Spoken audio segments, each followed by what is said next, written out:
And now it's time for the Ella Johnson Show. Stay tuned.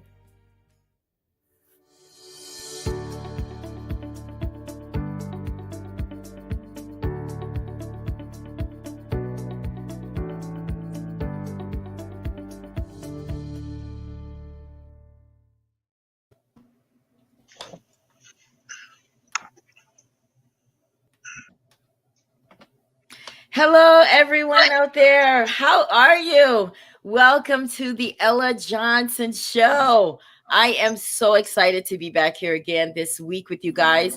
If you are watching from YouTube, please do me a favor and subscribe to the channel. You're already there. Just hit the subscribe button. And I appreciate you for that. Now, if you're watching from Facebook, as you can tell, there's a little share button right there at the bottom of your screen.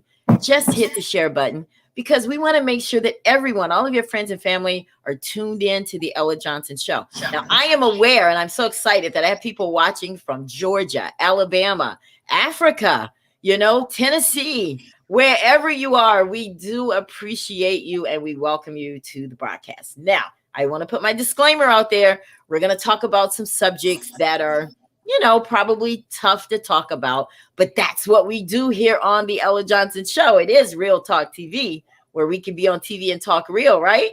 So we're going to talk about subjects that may be a little hard to hear, but it's necessary. And if you've been watching the broadcast, you know that we have a petition that started for Johnny D and reopening the investigation. So we're going to talk a lot about that tonight. And as you can see on the bottom of your screen, we're asking you to please sign the petition.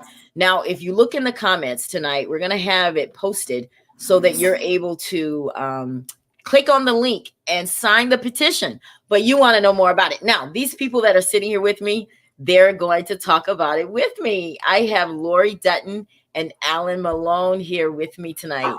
I get excited anytime I bring people from my hometown. And you guys are just so happen to be ones that used to live in Monroeville, just like myself, just like a lot of people watching.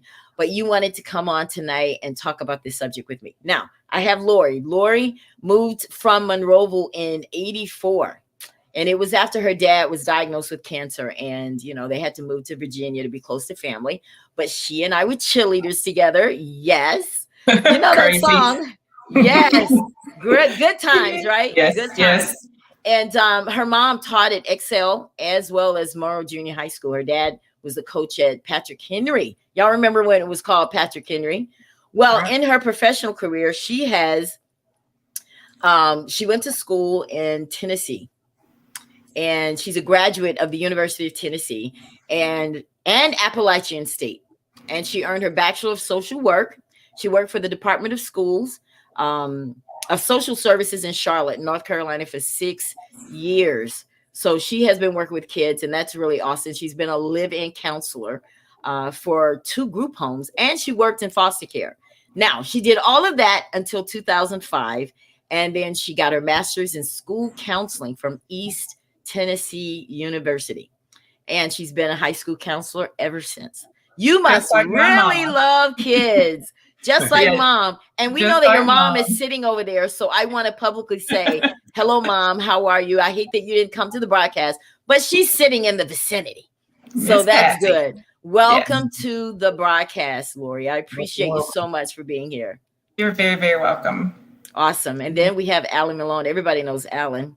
Now, Alan, when I think about you, the first thing I think about is you sitting up there on that piano at Bethel Baptist Church. You made being in the choir fun. Like it was just another social activity for us. I know we were learning about the Lord and singing worship songs, but it was nothing like spending that time. But Alan has done a lot more since then. He graduated from County High in '83. And that was before my class. That was before we made it to the high school. Of course, we were the first to make it to the new high school, and we were the best class. And you guys might not agree, but I'm just saying that for, just in case.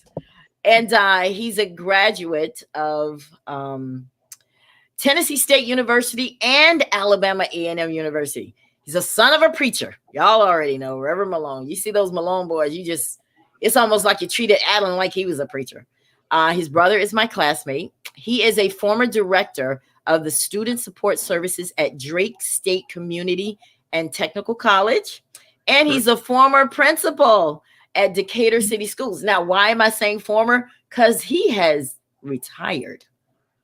I did not know that until like right now in this moment. He has retired. Alan, welcome to the Ella Johnson Show.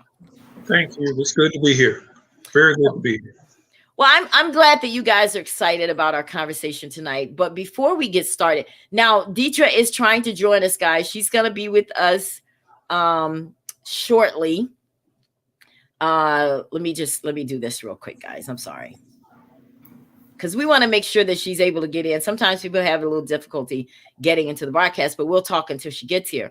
But have you guys been following the Chauvin trial? Yes.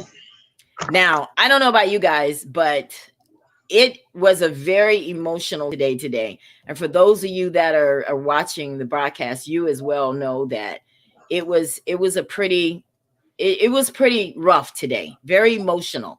What did you take from it, Alan?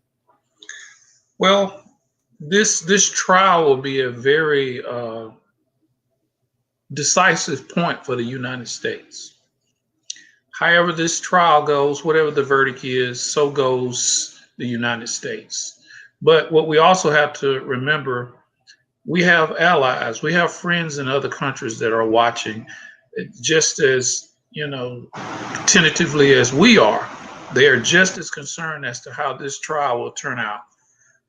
And it will determine how they look at us. Are we a strong ally to them or not? Do we have two systems in the United States, or do we just have?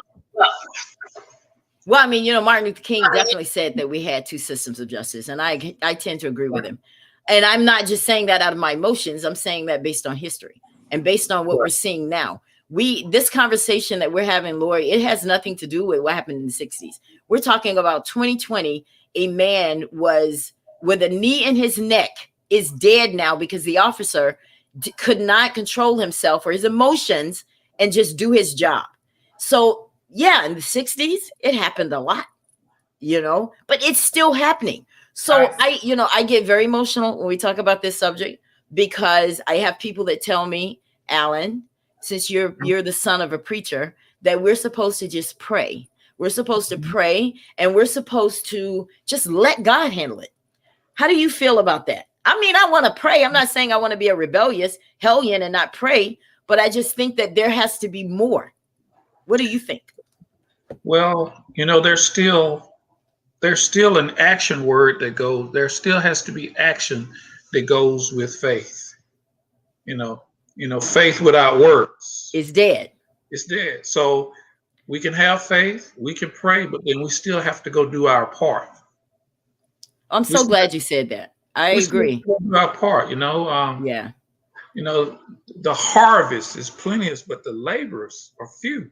Ooh. So that implies that it's a whole lot of work out there that somebody needs to be doing. So if we're still here, that means we still have purpose. So we need to get busy. Now, Lori, what do you think about the trial and what's going on? Well, I think, it's been really eye-opening to me, because I have two daughters who are of color, and to the world, they are Black. And, the girls have seen things through different eyes than I have. And it has really opened my eyes a lot to white privilege and how much of it I just really never fully grasped that I benefit from.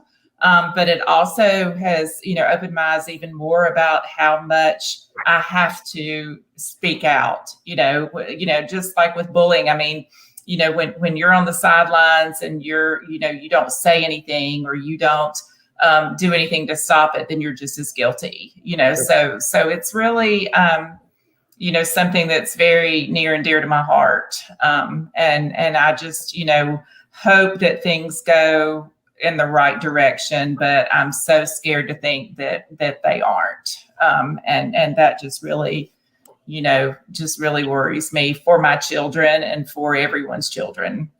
Now, you told me that your girls are very outspoken about the race issues in this country. What kinds of things do they say to you? Well, I mean, I think, it's just, that just the fairness of it. I think that just being brought up in our home, that they maybe were a little,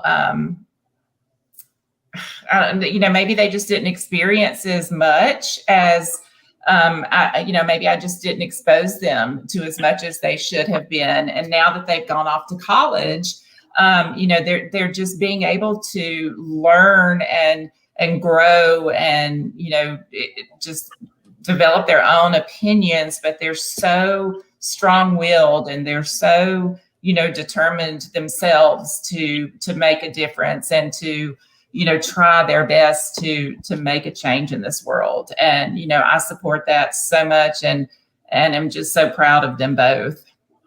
Now, Alan, were you surprised at all of the video footage that they have about this? Like, it's a no-brainer. This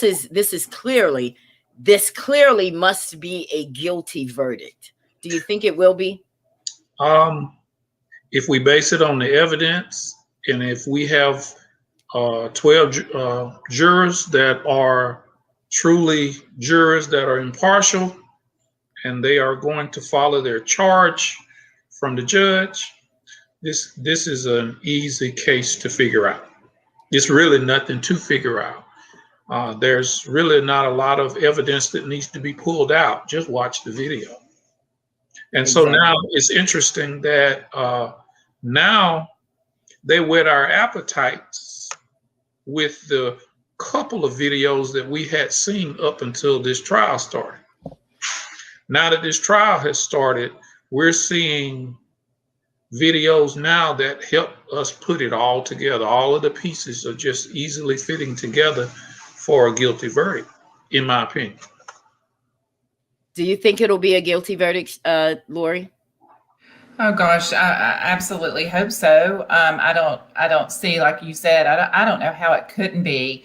But then again, I don't know how Johnny D was found guilty. I just went back and was reading Just Mercy, and I'm just, completely overwhelmed about, just how juries have been selected in the South and how, just based on, voter registration and just all of the things that we have, been experiencing over the past 6 months to a year are just things that it just doesn't seem possible. It just doesn't seem real. I'm glad you brought that up, because I want to talk a little bit about, because all of us grew up in Monroeville. You left in 84. So yes. You left right before this Rhonda Morrison situation happened. Right. But Alan, you and I were both there, and it looks like we have Deitra. I want to make sure that she gets in here. I'm seeing her setting up. I'm so excited to have all of you guys. Can't you tell? I'm so excited, but I don't want to bring her on while she's still working it out. But I want to talk a little bit about how things were when we were there. I mean, I stayed a little longer than probably even you, Alan, because I know right after high school you left.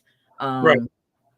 But let's see if we could go ahead and bring the beautiful Deitra. Thank you for the introduction. Wow. Everyone Hi, else. Lorianne. Hi, Alan. Yes. Now, everybody else, so that we can be proper. They know you as Deitra Mobley. But to me, you're Deshaun. Right? Deshaun right. Yes, Deshaun Abney always will be. Of course, you see Alan there. We all was talking about how we went to church, and we enjoyed going to church because of Alan and how soulful he was on the piano and organ and playing. He made us want to come to church. Alan. Yes. Straight up. Yes. Yep. Well, let's give you a proper introduction, guys. We have Deitra Mobley here with us. Like I said, I've been knowing this young lady my entire life. I know her family. I've spent lots of time at her house and her family's house. Everybody love to feed a sister because I love to eat. Yeah, right? Yes. Yes. She lives in Atlanta. She's a mom of two, married to my boy, Rodney Mobley, who's also from Monroeville. I love when couples from Monroeville hook up and go off and be great. And they're still together. How many years has it been, Deshaun? 24. 24 years. 24 Girl, years. my hats are off to you. I couldn't do it. I couldn't do it. She's a graduate of Auburn and Montgomery, Kennesaw State University, Strayer University, Maryland. Busy young lady, very smart. She's been a compliance inspector for the Office of the Secretary of State, and she is now a realtor. Yes. Welcome to the broadcast, Deshawn. Thank you. So good to have you. You look beautiful. All of you, everybody. Well, Alan, you don't look beautiful because I don't want to say that. Because then you're going to say, Ella, you're going to check me afterwards. And I don't want to do that. So everybody, we're all here. We're family. I'm so excited. I want to thank everybody again that's tuned into the broadcast, but we're going to have a great conversation. So let's bring you up to speed, Deshawn. We're talking about how we are going to talk about the petition tonight, but we're talking about the Chauvin trial right now. Have you been following that? I have not been able to follow on TV, but I read about it at night. Okay. So what do you think about where it is right now? Well, as we see it, looking at the video, I think it's an open and shut case as far as the guilty verdict. But with the law being what it is, money and power, politics, we never know how the verdict will turn out. So, all we can do is be persistent and, all the communications and any power that we have, even on a grassroots level, we need to be pushing for Chauvin to be for a guilty verdict and a life sentence. I totally agree. I think we're all on one mind with that because it's just an open and shut case, I think. But I agree with you. We've seen open and shut cases before. Right. I mean, I personally thought Trayvon Martin was an open and shut case. And right. We see what happened with that. So, Alan, you made a very interesting point. I don't know if you said it here, if you said it behind the scenes, but I'm going to put it out there just in case, it's good conversation anyway. But you mentioned that if we don't get a guilty verdict in this, what may happen in this country. Can you repeat that for our audience? Well, what I said basically was, if we don't get a guilty verdict, then there will be an increased level, a raised level of protests and riots and, all that comes with that, and of course that'll just kind of, then there'll be, the media, of course, will start making comparisons to January the 6th. All of that'll start happening. And so here we go with division and anarchy everywhere in the United States yet again. And of course, our allies in other countries are watching how this turns out, to gauge how they see us. Are we a strong ally? Are we the example in America? Or are we still kind of falling by the wayside in how we look? How do we look, Lori? How do you think we look to our allies? Pretty stupid at times, I think. Like pretty just unbelievable that this is 2021 and there's still such a huge racial divide in this country. And when I moved from Monroeville to Southwest Virginia, it was just amazing to me, just the difference in just moving to those two places in this country and how South Alabama was still just, so far behind even just where Virginia was in just, racial relations and all of that. And, I just think it's embarrassing. I mean, it's embarrassing. And, I think I even said that to you the other night when, you guys were talking about Clausell. And I was like, in the 14 years I lived there, I don't even know if I ever went to Clausell. Things in Monroeville were just so separated but I didn't realize it then. I truly didn't see it as much as looking back on it now. And it's sad.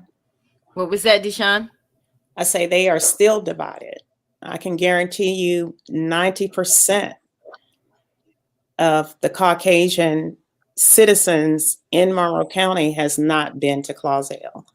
And, I would like to say Clausell has a stigma about it. as being a drug-infested, crime-ridden community. Most of the crimes that are committed in Clausel are not by the people who live there. The citizens and the good people that live and own property of Clausel are some of the most hardworking, upstanding citizens that we have in Monroe County. You know, we have school teachers, principals. We have all those people that are there, but we do also have the low-income communities that are down there, which have the pretty girls and the young, handsome boys and stuff like that. And you have also in low-income communities, poor people who are scared to speak out when someone does come to their community and commit crimes. So, you know, the stigma that has been put on Clausel and especially Marengo Street is not due to the people who live there.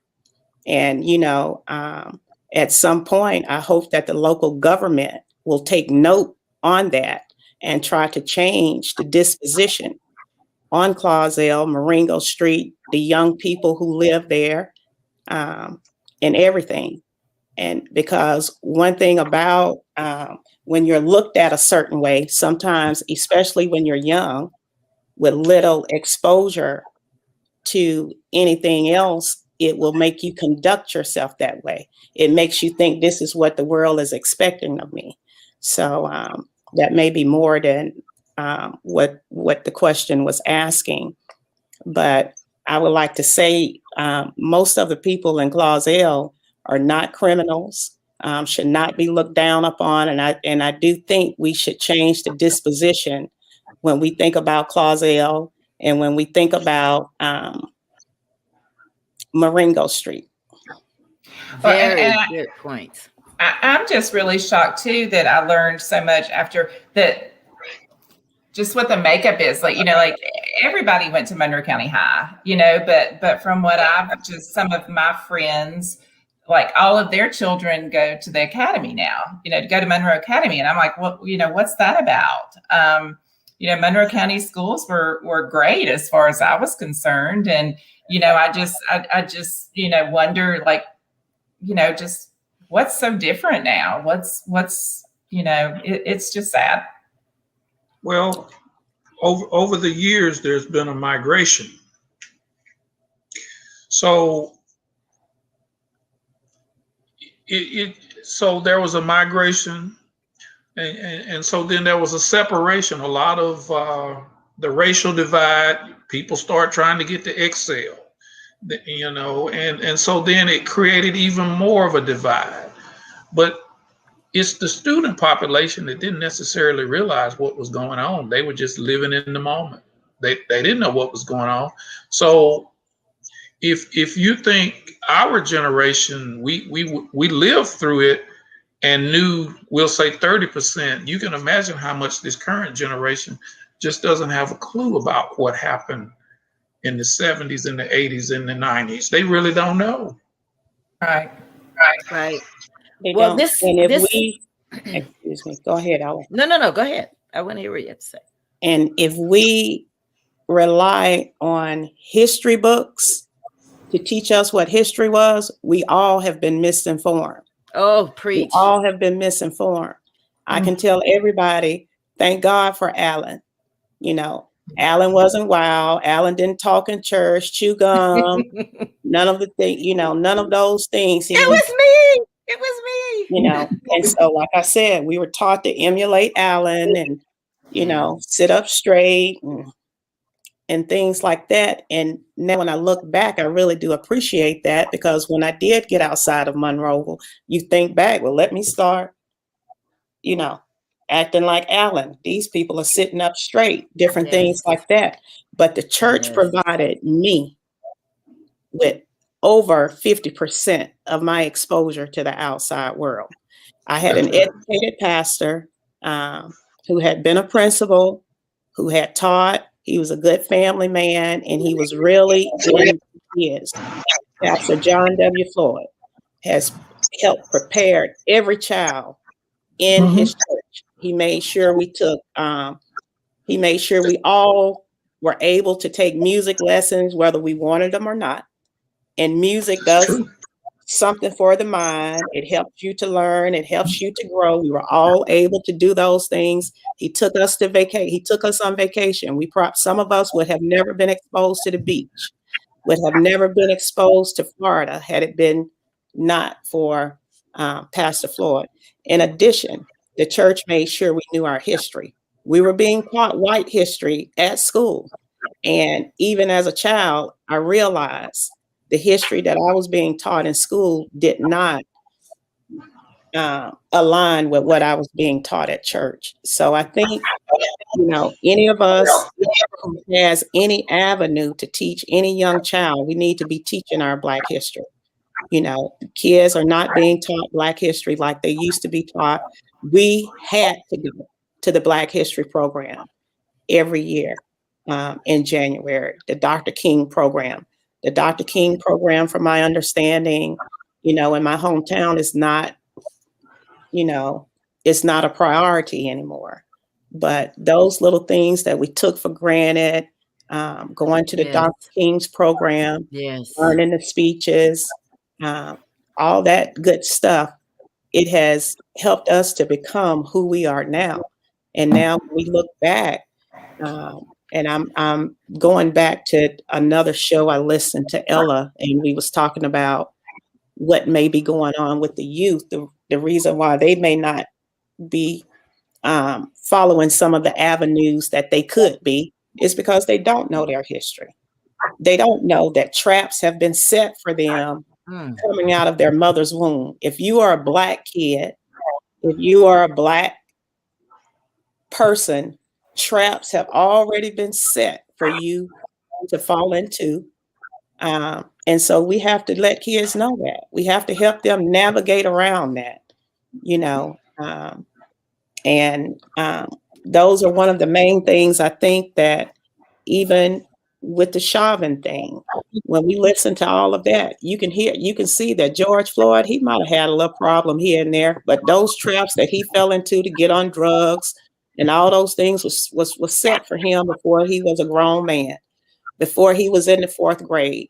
If we go to the Department of Education's website right now, it will give you all the statistics you need for every demographic of person to tell you where a child falls short, and it's before they make it to the 4th grade.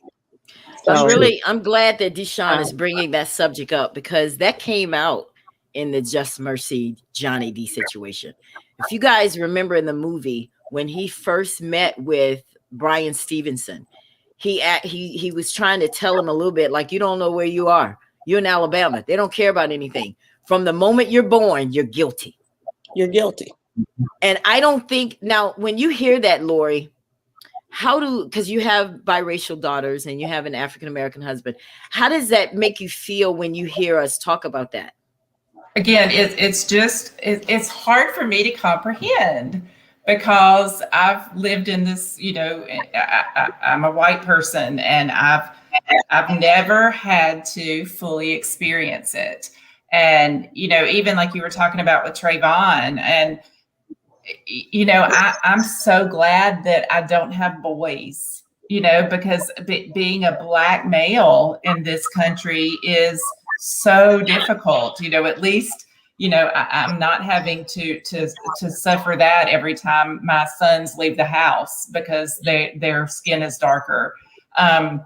It's just, I watched, I don't know if you have Netflix, but Will Smith has done a video, or has done a documentary called Amend, that I watched not too long ago, that again just blew my mind about just how different the histories that we've been taught has been. And, he makes everything exciting and interesting. And, it just, to me, it's embarrassing just what this country has done in teaching our history in the public schools. And it's not gotten any better. Yeah. It hasn't. And now let's talk about Monroeville a little bit, because we're all from there. MA. We all knew MA. We just did our thing. We went to County High. But MA didn't allow African Americans to be there. Do you But think I that was was always told it was just, it was too expensive. And I'm like, It's not it's too too expensive. It's a lot of right, poor people who attend MA. right, And right. now, when I lived in Monroe, I felt some type of way because I always heard that they did not allow Black people to attend. But when I look at MA, it says a lot to me about the people. I wouldn't send my kid to a dilapidated school. I wouldn't even want my child to go inside a building that dilapidated, I'm sure is exposed to mold and several other toxins as old as that building is. And kids are sitting up in there, but you have people who would rather send their child in that environment. And from what I hear, the teachers who teach there are not highly qualified. Yeah. So, but you would have people who would put their kids in that environment rather than they would prefer to be segregated and put their kids in an environment like that. But on a whole, it may be a good thing for the Black kids if they stand strong and learn all their can, because the kids who are over there in MA will not be able to compete. They will not be able to compete in a global society in which we are living in today. I can guarantee you, once they leave MA, they're not very productive. And I based on Facebook and seeing some of the people who attend there, the proof is in the pudding. I see a lot of kids go to school one semester, Alabama, Auburn, and they're back at home. Yeah, can't. Yeah. Mm-hmm. Very good point. But I have heard, I cannot confirm, that some of the public school funding, some kind of way, goes to MA. So I would suggest to the citizens of Monroe, start attending your local government meetings. Ask about the funds. Look at the budget. Challenge them. Hold your elected officials accountable. Make sure that the money, if money is going to MA, send that money over there and cut the grass at Monroe County High. Right. Put the track at Monroe County High. We have no funds to give to people who are segregated. And another thing I would like to speak on, I know we're talking on the schools, but I saw David Catfish had something where they were advertising, where they were hiring cooks, waitresses, and busboys. Now, the duration of time that I lived in Monroe County, and every time I have visited to this day, I have not had a Black waitress to wait on me. And I've always heard that the Monroeville location does not hire Black people to work out front. Black people have to work in the back. Oh, snap. So, when we have to stand up, fish is not that good. They ain't serving that good. But to appease my family, a lot of times I meet people out there, but I don't go there by choice. So just the little things that we see. Our money is power. Our money is power. Track the money. Go to the meetings. Look at the budget. Yes. Ask your commissioners. Ask your councilmen. Ask your mayors. Ask anybody that has asked you for your vote. Come on. Where are the funds for Monroe County High? Now, Deshawn is getting ready to take this show in a whole different direction, because everything that she's saying, Alan and Lori, I'm just sitting here just like, girl, yes, because this is exactly what I'm talking about, Deshawn, because what happens is when the budget meeting, the annual budget meeting in Monroeville comes up, I think they bring it to the city council and we are not there. So when that money is allocated, we don't have a say. And I think a lot of what happened to the high school is because they cut a lot of the programs because there's no money. So when they cut these programs, everybody went to MA. And it's like, we have to find a way. We have to get involved to see what's going on in our city. We do. Thank you, Deshawn, for that. That's excellent. And I think too much, we always rely on somebody else to do it for us. We always are like, somebody else will take care of that. Somebody else will go speak up for me. But, you can't rely on that. You have to be able to, show up, to those important, city council meetings, those school board meetings, and, make your opinions known. So, Lori, do you think that Black kids, should be allowed to go to MA? Oh my God, yes. I mean, We're gonna make that absolutely. happen. I mean, We're you gonna know, make and that happen. I've I don't talked think so a much Black about. child should go to MA for what? What do they have to offer to a Black True. child? Yeah. Good They don't point. have anything to offer to a Black child. It's no better education, no more opportunities. It's not going to get them. Putting MA on an application will not get them into University of Alabama or nowhere else. So you're saying it doesn't matter whether they're It there or does- not?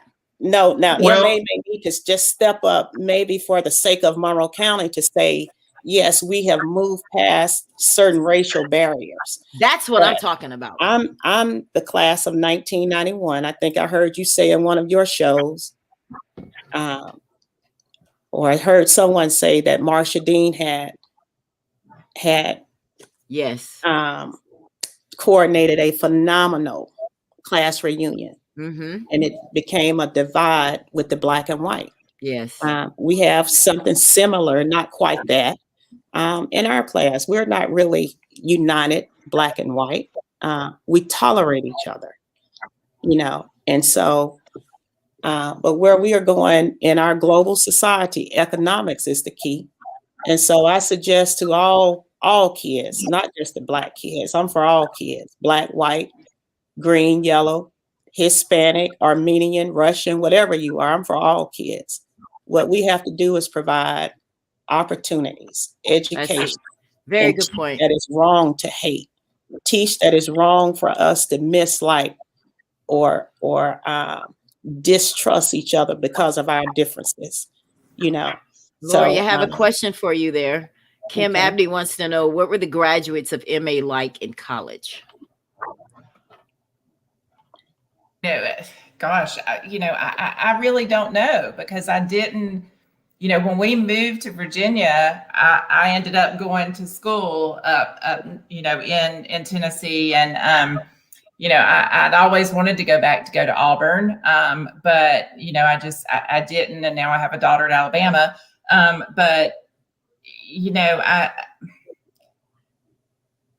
I don't know. I mean, I don't see where being at Monroe Academy helped anyone in any way. Just like I don't see, how the school that I'm at is kind of a privileged public high school. But, a lot of these kids as well have not been exposed to other races, and they go away to university and they end up staying one semester, and they can't hack it. They got to come back home because they're not used to the real world. They've lived in this bubble. Exactly. And they get out and they can't interact with other races, other, socioeconomic groups, with other religions, with other, sexual orientation. None of that. They just are they've lived such sheltered little lives, and they just can't go out and make it in the real world.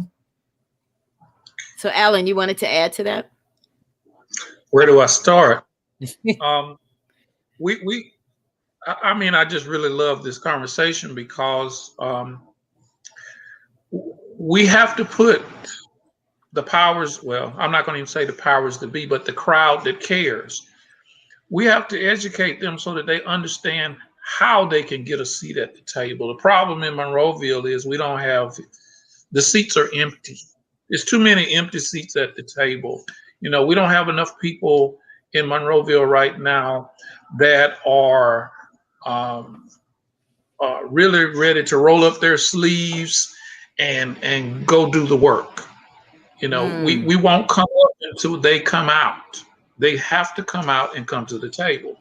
We were talking a few minutes ago about funding and how funds go, possibly where they go to MA or whatever. Well, that's largely a Board of Education / State Department of Education concern there, but I do agree, if we have kids that have lived in a bubble, like Lori said, or they're super sheltered, or all these stereotypes. We had stereotypes at Monroe County High. If you come from a certain part of town, it was thought that you couldn't You couldn't go to Alabama or Auburn. You need to, you need to go to, you from this side of town, you go to Reed State, and you might survive at Patty High over there, but I don't think you're cut for a 4-year college. But yeah, I'm looking at what Kim is saying. But we had folks like Miss Odom. We had people that were on all sides of town that they pointed the proverbial finger at us all the time. So we knew we had to walk right and do right. And, we always wondered how, if we ever got in trouble at school, even if we, an argument or a fight or almost a fight, on our way home, how did all these folks sitting on the porch already know? Village was really working then. Yes. But now the dynamics of the village are so different, What changed? What changed? What made it change though, Alan? Because we figured out a way back in the day. We had places where we all came together. The baseball park and the Coliseum on my side of town, that's where we came together, And I like some Lori said, because, but we still, okay, so we kept the Coliseum and the baseball park. That was one side of town. Then there was Union High and Clausdale Pool on the other side of town. And then maybe once or twice a year, we got a chance to go to the community house. That was like the Civic Center, in Monroeville. Yeah. But we were still divided. We even called my side of town Cross Town. Yeah. So, but the village was stronger then. Now the demographics have completely changed in Monroeville. When I was in high school, we really were the minority at Monroe County High. When I ran for class president, many people didn't believe I could win that seat because I was a drop in the bucket, so to speak. Now the demographics have completely turned around. And I wonder how much of that is just, how much of that is because there's no industry there, when I was there was Vanity Fair, there was all of the outlets were still there. Now I think everybody, we've all 4 left, who's still there? I just think at times everybody has moved on to bigger, more, to bigger places or whatever. But a lot of that goes back to our local government and who we choose to be our local officials. Those people are supposed to be out bringing in the revenue for the town, for the city, writing grants, seeking meals and other industries to come in and buy Vanity Fair. But a lot of things are political. When cities such as Monroeville die out, that's a time for some people to get richer. Yeah. Well, when the property. I like what you're saying. Go ahead. I feel like there's probably those few families that still are there, whose families have lived there forever and ever and ever, but there isn't anything bringing people into Monroeville. What do? You either are a teacher or you work, maybe in medical or the hospital, but what other jobs are there for young people? You can ask a lot of young people, well, what do you want to be? Oh, I want to work at Walmart. And it breaks my heart to hear a kid say their dream job is Walmart, but what do they see? Exactly. And then the ladies at Walmart and the people at Walmart are the best, they're the best people. They are good people. They have the nice, that's the best place to work. So that's what our young kids see. They don't get a chance to see an accountant. They don't get a chance to see real estate agents driving around. I work at the Office of Secretary of State every day, in addition to being a real estate agent. They don't get a chance to see professionals going in a building with 20 floors and people doing exactly. whatever. So But when I was younger, Reverend Floyd made sure we had that exposure. Yes, ma'am. And I know everything shouldn't be put on the church, but some of our most educated people are in the church. And once again, I do think, you know, that the church probably would have to be what's going to have to help our community to grow down there. I mean, you But just again, said it. That's what helped you. So That's we what should helped keep me. that going. We should keep but it very going. segregated Yeah. churches, you know, like I went to First United Methodist and I never saw a Black person in church. You know, I go now and I go back to, you know, we go to Stan's mom's church at Christmas. I'm the only white person there. You know, I mean, why is religion so segregated? You know, why, you know, I go to a non-denominational church now and, you know, there, it is a little bit more, you know, a wider variety, but, you know, again, why is there such a divide there? Alan, I want you to answer that one. It's largely traditional. You know, a lot of people are stuck in tradition when it comes to religion and where you go. And, you know, after I left Monroeville, I became just the opposite. You know, dare me and watch me go wherever. I mean, I've played for wit. I mean, I've played for an impromptu wedding in Germany while I was deployed, you know, so I don't put anything past, you know, I don't feel uncomfortable. I've been to a funeral in Arab, Alabama, you know, and I'm the only person of color sitting there. But hey, I was taught in Monroe, how to conduct myself. So, you know, as a principal, if I have a teacher who's lost a loved one or a kid, I'm supposed to be there. I feel obligated to be there. But now, when I bring this back to Monroeville,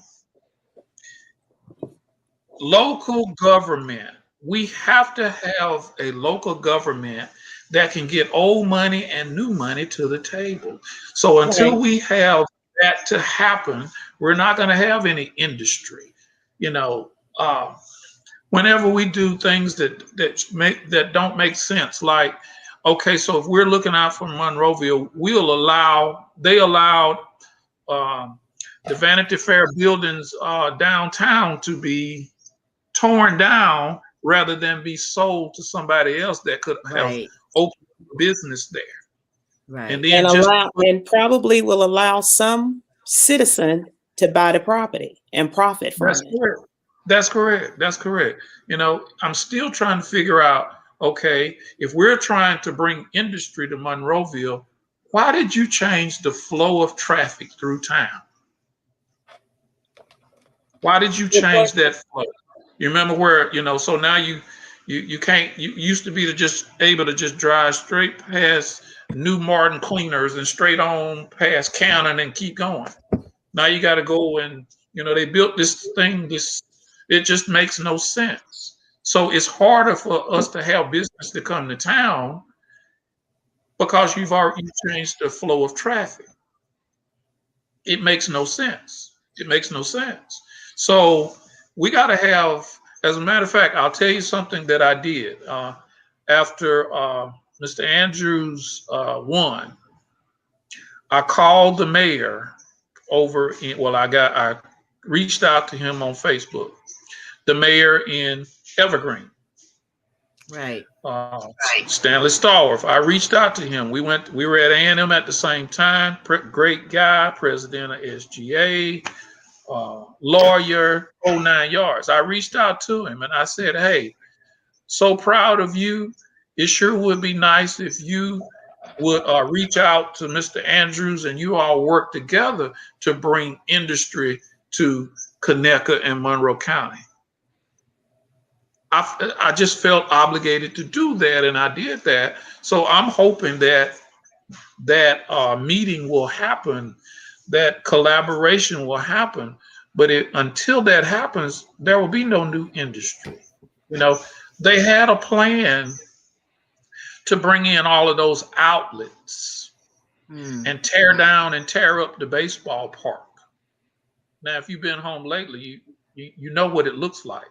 Yes. I mean, it's like, a haunted place with potholes and a new place for truckers to park their trucks, and until the next morning, kind of thing. So we have to have leadership that is, we have to have leadership that not only brings in new industry, but has a sustainment plan to keep it there and grow it there. Education used to be one of the leading employers. The school district, the school system used to be one of the leading employers in town. They're barely holding on. They've had their share of controversy, superintendent to superintendent, and it's just been a lot of controversy there. But the controversy mostly had nothing to do with educating a child. It had everything to do with making adults comfortable. Where are the Roger Johnsons and the Media Keefers in this present age? I still have my notebook, my Roger Johnson notebook. I still have it. Really? Oh. Because everything in it is still relevant. That it was more than a notebook. They taught us more than just chemistry and more than just biology. There were life skills there. There were organization skills. They call it soft skills now, but that stuff that they don't teach the kids now. We learned it because of instructors like that. Mrs. Timmons, Miss Timmons, Mr. McKinley, proper English, and all of that, and we have kids that are just not being taught that way or to that level. They're still stuck between may and can. Well, but as an educator, our hands are so tied now. It's like you're afraid to step over that line and try to make a connection or make a difference, because somebody's going to sue you, or somebody's going to you're going to get in some sort of trouble because of something you do. And I think it's just been teaching has been and is becoming such a harder and harder thing to do, because you just feel like your hands are so tied in trying to make those genuine relationships with kids. So we have people that are watching from Monroeville, guys, because I want us to get to okay, so now what moment? And they're watching this broadcast. They're there in Monroeville.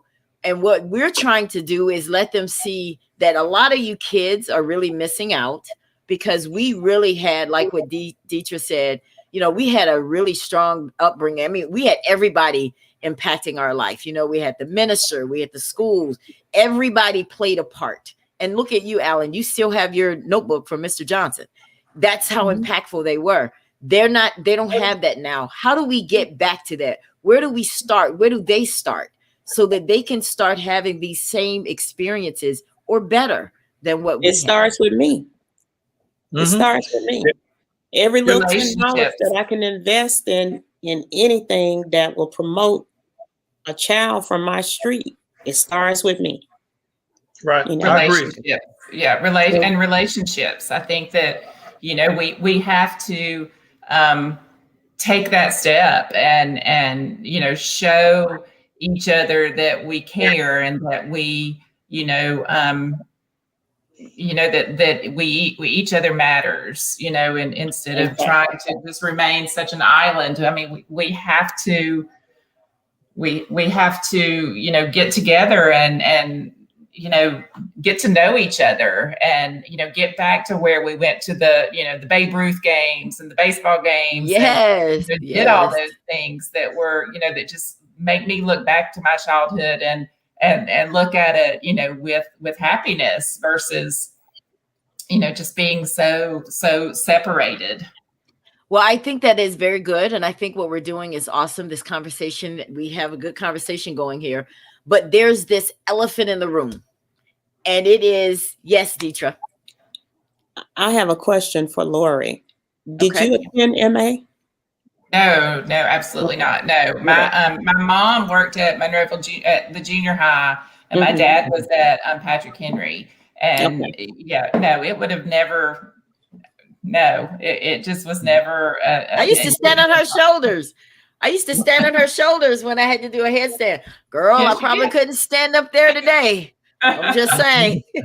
Might crack your back or something. It's but listen, you know, I want us to, because there is an elephant in the room, and I can't get off the broadcast without at least acknowledging that. The elephant in the room is that we do have this race situation. It is real. And as much as we want to avoid it, we have to find a way around it so we can do more of this. Because it matter to the rest of the world, they may not get it, but we can get it. And I think once we get that, we're going to have organizations start investing in Monroeville, because honestly, guys, crime is an issue too.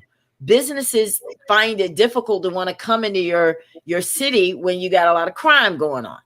So we have to find a way. And crime is from poverty, and poverty is, a lot of it is because of race relations not being handled properly. Now, one of the reasons for this broadcast is the petition. Now, we're going to talk about the petition because I really want us to I really want to know what you guys think, where you are with this, because the petition is going forward. And for those of you who are watching the broadcast, I want you to know that we have started a petition, and it is a petition to reopen the investigation for Rhonda Morrison's murder. Now, for those of you from Monroeville and you were there in 1986, on November 1st, 1986, Rhonda Morrison, 18 years old at the time, was killed. They have never found her murderer. But what they did do in Monroeville is the police, ABI, and all these people, they coerced and they put Johnny D on death row, sent him straight to death row for something that he did not do. Now, I want each of you, because you guys are familiar with this petition, you're all from Monroeville. You weren't there, Lori. I want to know, what did you think when you found out that this white young lady was killed and they said it was a black man? What did that make you feel in that instant? Even though you weren't there, but I know you were still dealing with people back home. How did you feel when you heard that? Well, Rhonda was my brother's age, and, you know, Mark had just gone off to college, and I remember hearing about it. And, you know, I mean, it's interesting because I never really thought that much in the racial, you know, I just never thought about things racially. And going back, I read circumstantial evidence right after it came out. You know, seeing Just Mercy, and I've gone back and reread. I got the book from the library at school, and you know, it's embarrassing and it's humiliating what they did to him. You know, just how absolutely corrupt it seemed to be, and just how things could have happened. And you know, it's, you know, I don't think that I really thought, oh, you know, they arrested a black man, a white man, you know, whatever. It just, you know, you trust, or I actually, you know, always trusted that the police do the right thing. But, you know, going back and looking at all this, it's just, it's a joke, you know, what happened to him. And it's so sad. And it's so, you know, and it's sad for the Morrisons. I mean, they deserve to know who killed their daughter. And, you know, I just think that it's just sad how things happened. And, you know, I just wish there was a way, you know, to undo it, but there's not. But I think that something can be done to go back and demand that they find the person who did it. And, you know, from just reading through, it seems that they have some really good ideas of who it could have been. Absolutely. And, you know, and just thinking that, you know, wow, you know, is it because this was, you know, somebody known in the community or from some, you know, well-to-do family? I mean, really, that's bad. Now, I know you say that it's embarrassing to in what way? It's embarrassing to me as a white person that, you know, that everything was just seemed to be just so snowballed, and just, you know, immediately let's just, you know, hey, let's just pick somebody and, you know, we can make it, you know, we'll make them guilty. We'll put them in prison. We'll send them on to Atmore, and, you know. Well, you know, Lori, what's interesting is that you're married to a Black man. Yes. And that is really what happened to Johnny D. He was in relations with white women, and he ended up on death row. Now, if you had that relationship in Monroeville, do you think it would have happened to you, them knowing that you were with a Black man? You know, it's interesting because I did, you know, we went back to visit probably about, you know, 7 or 8 years ago, and I never even thought about it. But as we're going through, you know, my husband, you know, it's like, Laura, you can't hold my hand here. You know, we're at he said that to you? Yeah. I mean, he's like, you can't do this. You're going to get me hung. And I was like, oh, that's so, you know, you can't say, but wow, you know. What year was that? What year was that? that?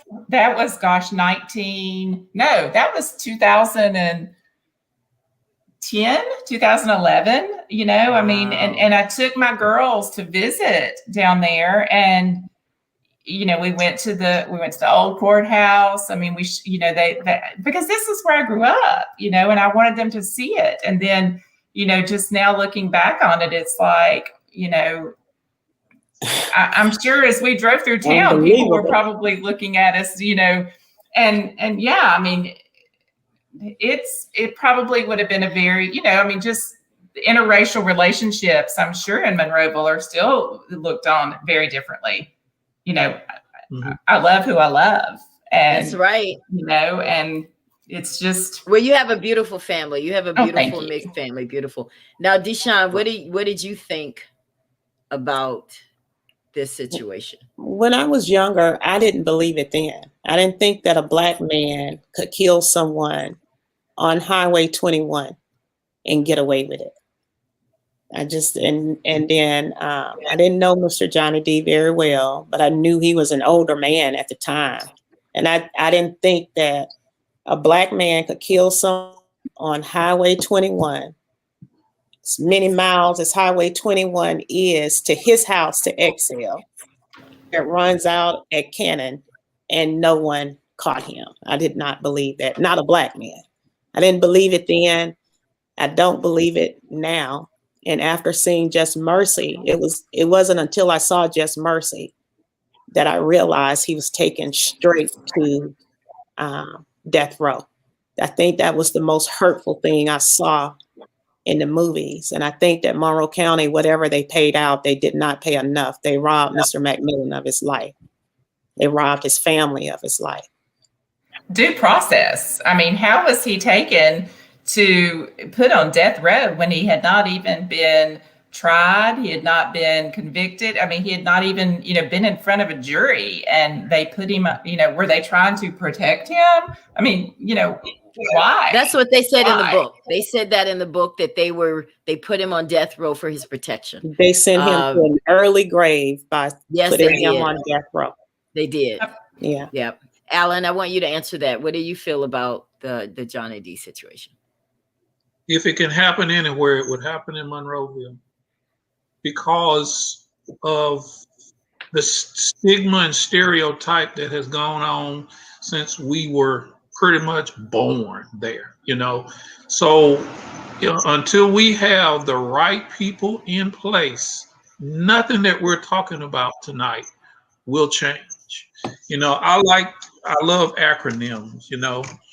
And one of my acronyms that I love to use is, you know, I say that you have to let the cat out the bag, until there's true collaboration in Monroeville between all of the entities, until you have accountability, until you have transparency. None of this will be solved. None of it will be solved. So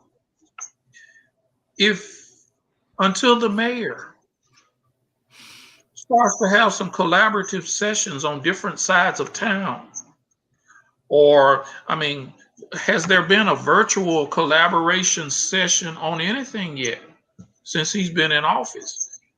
Until that happens, none of this will be solved. Until true collaboration happens, just like I saw Kim put a comment on there, you know, about, Clausel Pool, and Yeah, let's talk how about did that. Let's put that. Let me how do bring they that get back away up. with how do they get away with that? Well, they Who get away with that because who did Clausel elect for their city council person? Uh-oh. How did they let that happen?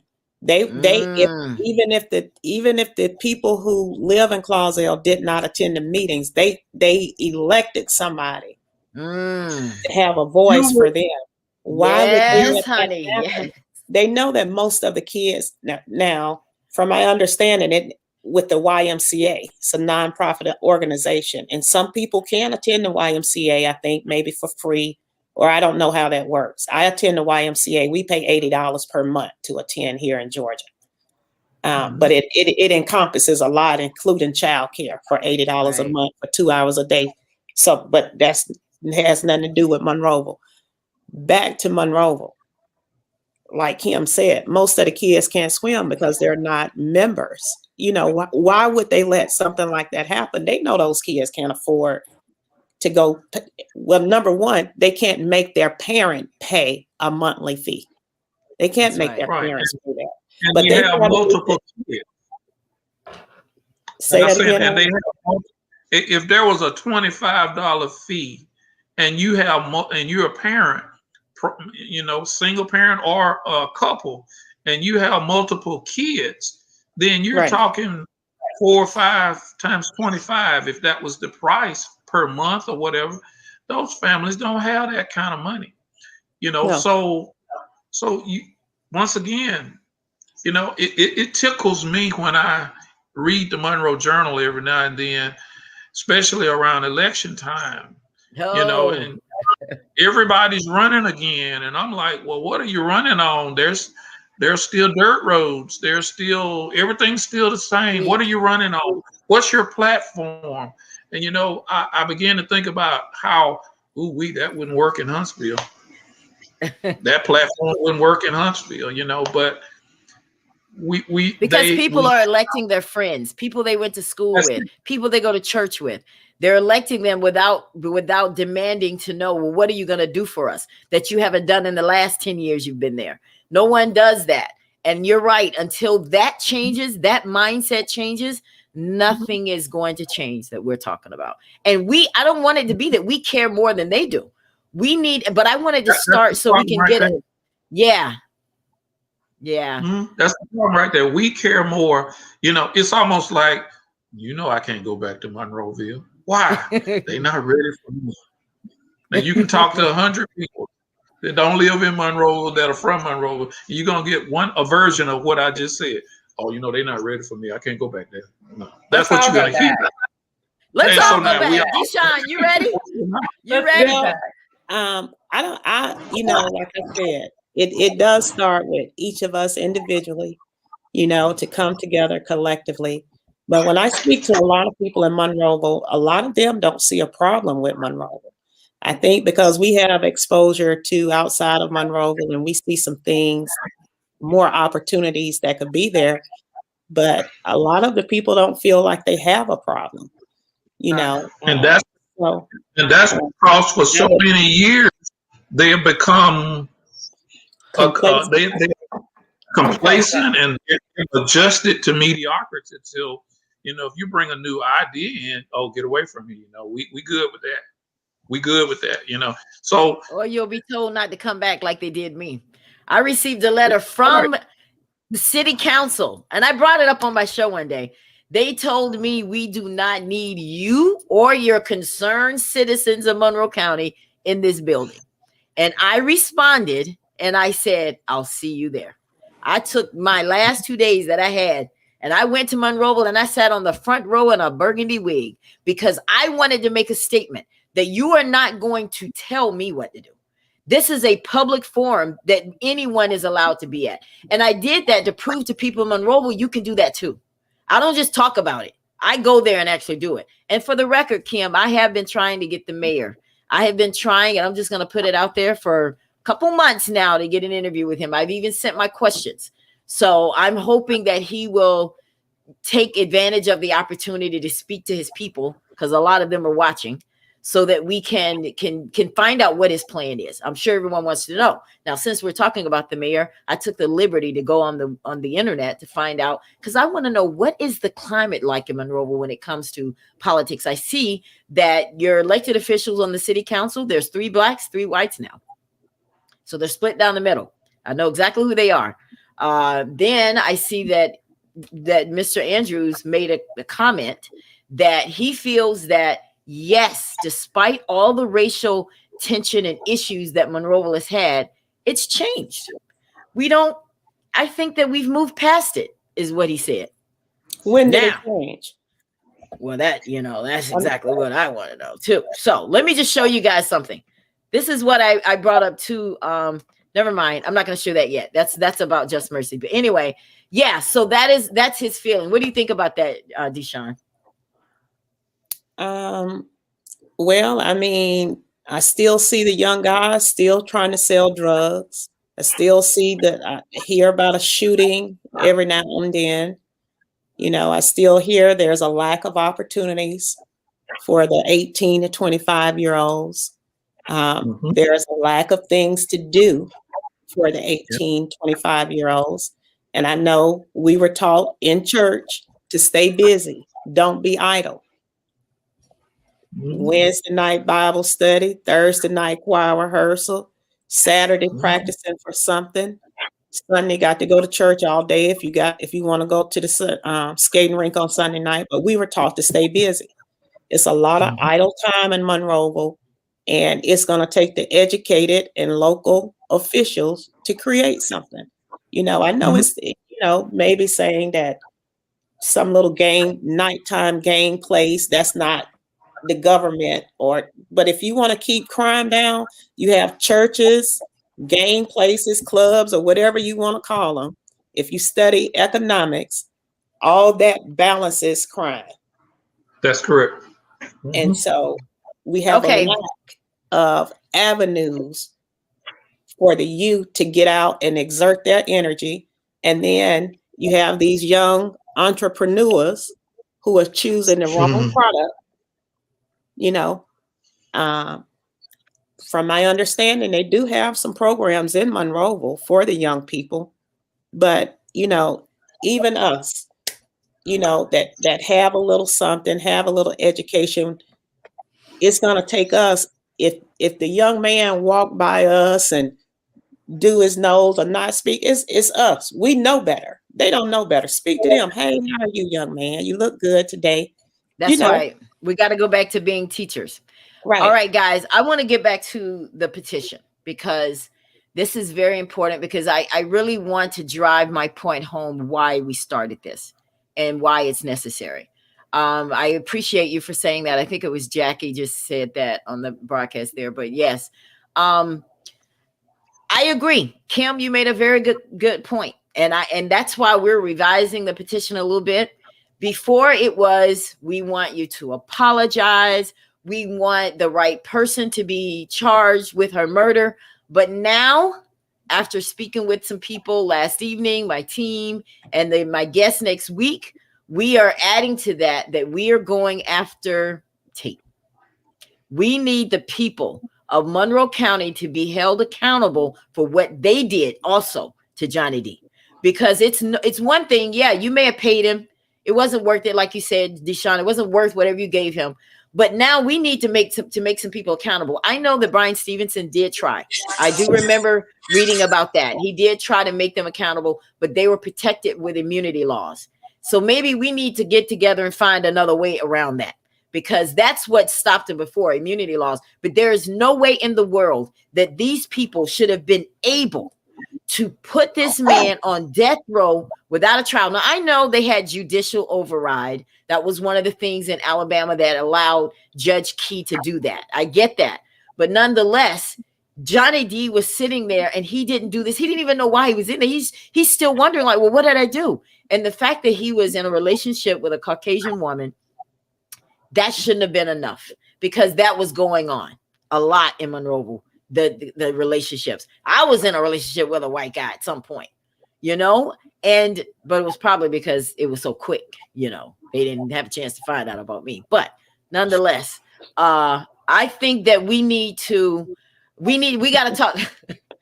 I mean, hey, listen, I believe in equal opportunity. Isn't that what we were just talking about tonight? So I didn't see that either, Alan. Just, But it didn't last long. Just mercy. Just mercy. So I think that, I've been talking to people today. They've been giving me a lot of pointers about this.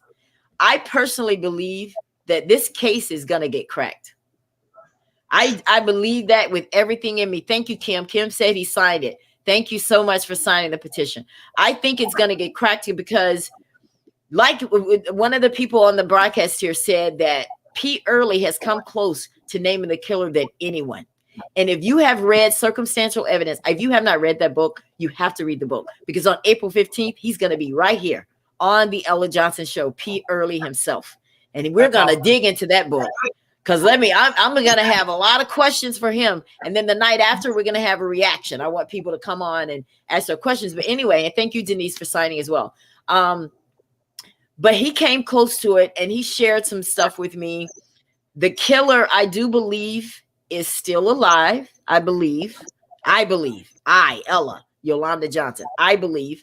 And I believe that people watching this broadcast know who he is. And we need you to come forward with any information that you have about this case.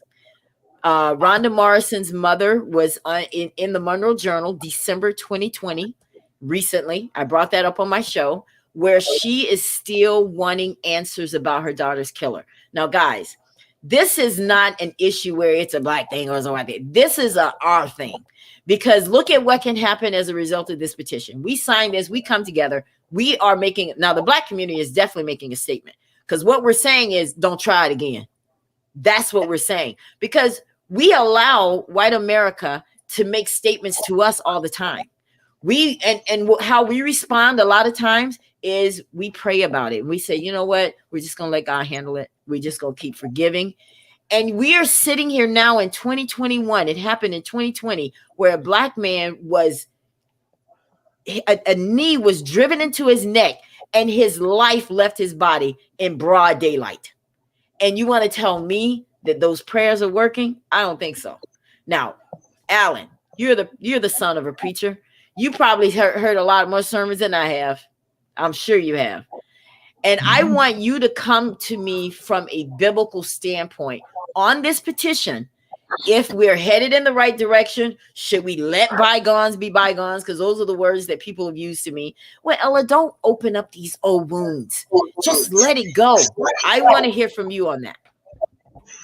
So if you believe, then you also know that when you get to the pearly gates, we going through one by one. And so all of your book, whatever is in your book, is going to be front and center. Right. So, earlier I said that, we faith without works. Dead. It's got to be some action there, and so we have to become foot soldiers. We have to become foot soldiers. That Selma term, I would like to call it, Selma, Alabama, they had foot soldiers. So yes, we need to continue to pray. True. But we got to have some action, though. We got to become foot soldiers. I often, in my career, I tell people, hey, I never was scared to do my job. It may hurt somebody's feelings. It may help somebody along the way, but I have never been scared to do my job. And so we have to get active now. And it is true what you said. It's true that it seems to be more of us on the outside of Monroeville right now that care about what's going to happen with our hometown than those right there, because they've just become so complacent. They can walk around with their eyes closed, drive around with their eyes closed, and nothing has changed. And so that's why they seem to be completely satisfied with what's going on or not going on. So it's going to take some positive collaboration. It goes, that cat has to come out of the bag, I promise you. Collaboration, accountability, and transparency. And those three things shouldn't hurt your feelings, no matter what your role is in Monroeville. If you're a policeman, Absolutely. a sheriff, a preacher, the mayor's wife, it should not hurt anybody's feelings, because when we discover that we're on the same team here, and there's a bigger picture here. There is a bigger picture here. Until this needs to happen all over the state of Alabama if we're going to change not just Monroeville, but change the state. We're the laughing stock on a lot of issues right now. COVID-19 vaccine rollout and a whole lot of other stuff. And that's because we just do too much of that go along to get along. Right. So we got to stop that. We have to stop that, or we're going to have these conversations until we all gather back at the river. We will. Mm-hmm. And we Well, I don't hope want not. this to be, our somebody's got to make this change, or our grandchildren and our great grandchildren are going to be having these same conversations. Right. And I applaud you, Lorianne. Your white privilege, you just don't know, means a lot. Just a small inkling of something said by you speaks volumes. Yes. To Black people and to the world. So well, and I just think we've got to have these conversations. Right. Should I say African American or can I say Black? These are the things, like, just ask somebody. You just got to talk. That's the first thing. We just gotta talk to one another. We gotta. Well, you're the only white person on the panel tonight. Are you comfortable? Have we made you comfortable? Absolutely. Well, I know you well because we cheered together, and I love you, and I think your daughters are beautiful. I think it's awesome that they are advocates of what we're talking about right now.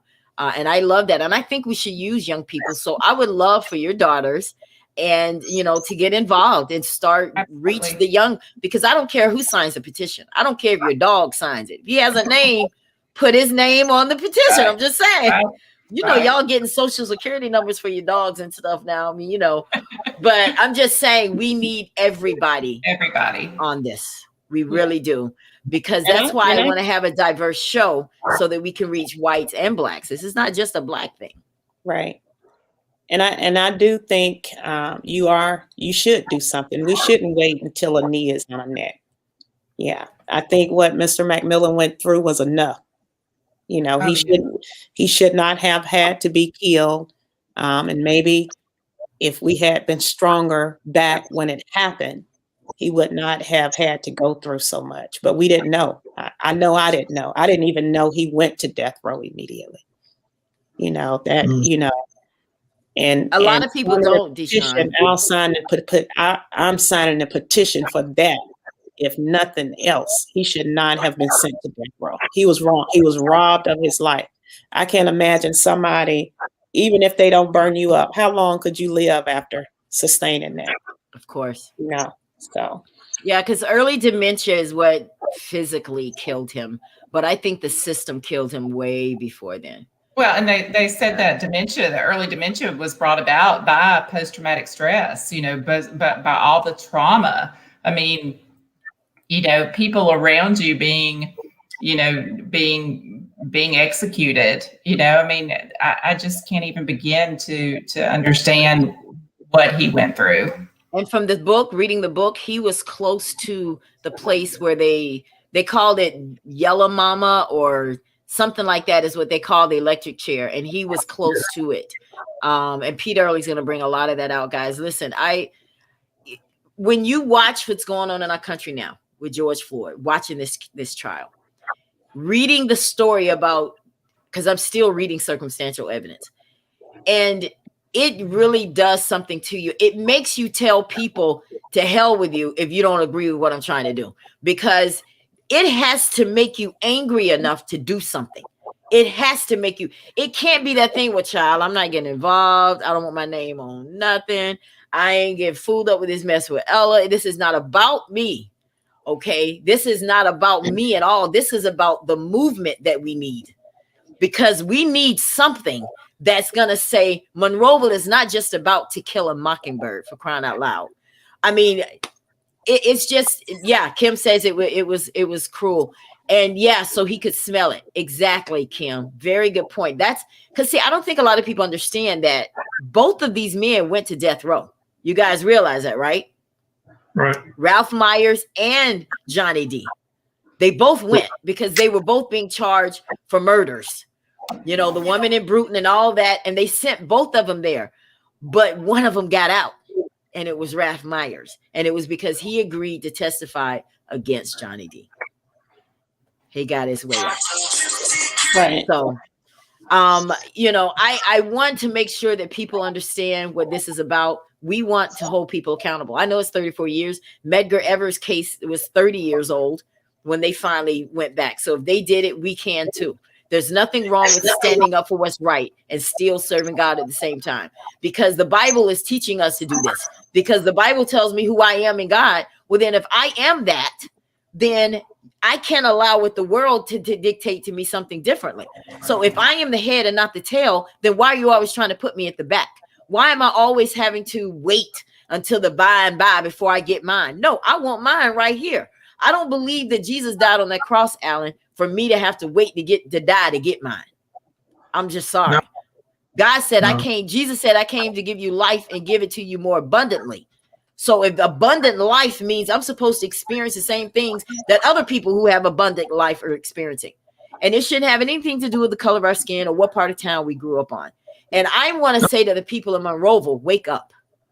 Wake up. Wake up for real. And that means a lot. We went to the theater here when it was released. And there were many, probably equally as many Caucasian people in the audience as there were Black people on my side of town. And their thing was, how could the sheriff continue to be elected into office for the next 30 years? Oh. And he had done that. And I don't know if you all are aware, Sheriff Tate retired when Just Mercy 2019 was being released.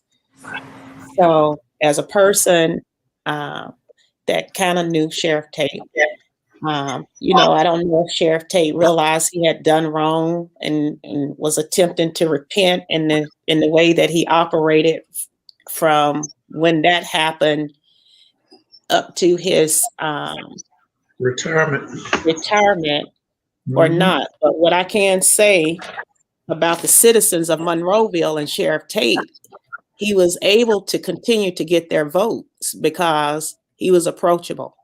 You could call his house at 2, 3, 4, 5, 6 a.m. You could ring his doorbell day or night. If your child went to jail, if you had $5,000 worth of property and their bond was $50,000, he let them sign. If your mother was a good, hardworking mother, he let you sign. If your child didn't show up for court and you had signed your property off, he didn't cash in on them.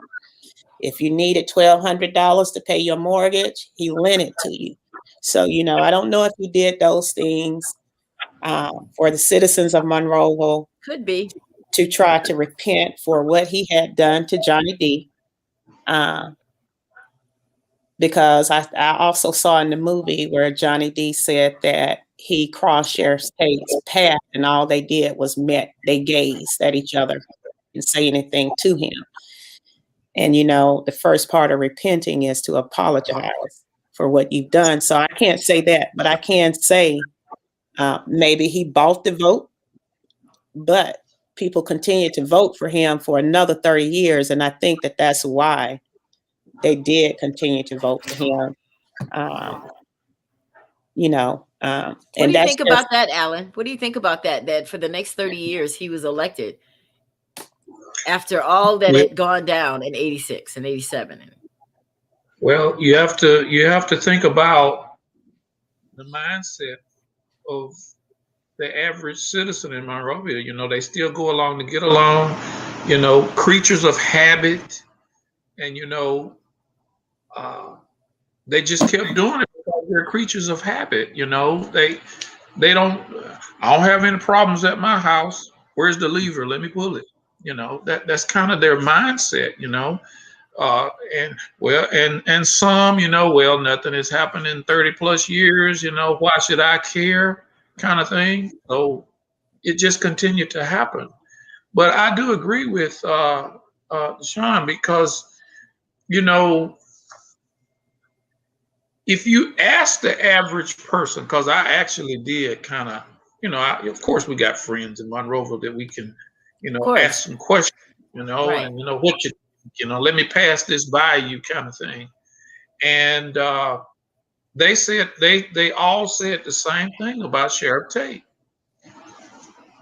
He did all of what she named. You know, it was almost like, you know, many people were asked, well, now, is that the same Sheriff Tate that's the sheriff right now? You know, because that they didn't even think it could be the same The one same from the person. movie to the person that's actually was the sheriff that just retired, you know, recently. You know, so I do believe she's right. You know, I believe if he could, or when he can, he may sit on your show, Ella, and, you know, spill a little tea I would love without that. I him. welcome it. I welcome it, former Sheriff Tate. If you would love to come on the Ella Johnson show, I'm going to ask you the tough questions, but I'm not stopping my petition either. Yeah, yeah. Oh, no, I don't think he would even ask you to stop it. I don't think he would ask you to stop it. I don't think he would ask you to stop it. And I think the good citizens of Monroe, both black and white, probably would like to know. And as we can see, a lot of stuff come out when people die. They may be trying to wait the person out and let them die, Right. Yeah. you know, before they speak out. But this right here may bring it out. I hope so that our community can heal, because it wasn't just Johnny D's family that was affected that day. It was both, and it split our communities right down the middle, because black people were being taunted because, well, you guys killed this white woman, and then the white people were upset because it split us. It really did. And this is going to mend us together because we're all holding hands and fighting for the same thing. And again, this does come down to who we elect for our officials. We got to have officials that stand up for this also. That happened to Rhonda Morris back in 86, you say? 86. Mm-hmm. Okay. We have a young lady who has died in the 2000s, Kim Schumack, right in the heart of town, what, a mile away from the police station. And they can't, no resolution, no suspect. She has kids there in Monroe, and you don't hear anything. So, well, I'm glad you mentioned that, Deshaun, because I was involved in that, as well as P. Mike. They were killed within 2 weeks of each other, and that's what sent me to Monroeville to do a peace rally on the courthouse steps. And let me tell you, the hell that I went through to try to do something like that, not only just from the opposition of the officials, but the black community, because of fear. Not saying they didn't support, because secretly a lot of them supported. But when it came time to stand on that courthouse step, let me tell you, everybody was paralyzed with fear, because they were told, if you show up at that rally, you're going to lose your job. If you show up at that rally, not going to be too nice to you. Things are not going to be easy for you. And then there was a black minister that went to the courthouse and said, my congregation will be nowhere near this rally from this outside agitator. That's the name they gave me. I'm not totally 100% sure, but the chief of police has a boss. Okay. Sheriff has a boss. Whether they are elected officials or whether they're hired officials, it has to be taken up the ladder. Now, from my understanding, the FBI and all those other agencies don't come in unless it's requested by the chief of police. Absolutely. So whoever, if the chief of police has not been pressured to call in forensic scientists or whatever it takes to help them do their job, if they don't have the technology or the knowledge base with their officers to do the job, they need to say, I don't know. I don't have that expertise. Well, I'm But so glad you're sometimes I saying think that, it's because hard for all of us to say, oh, I don't know. I'm glad you said that, because that's exactly what I pressured them. You have to get them involved if you cannot solve this murder. So guess what happened? I did the courtesy to call ABI for them.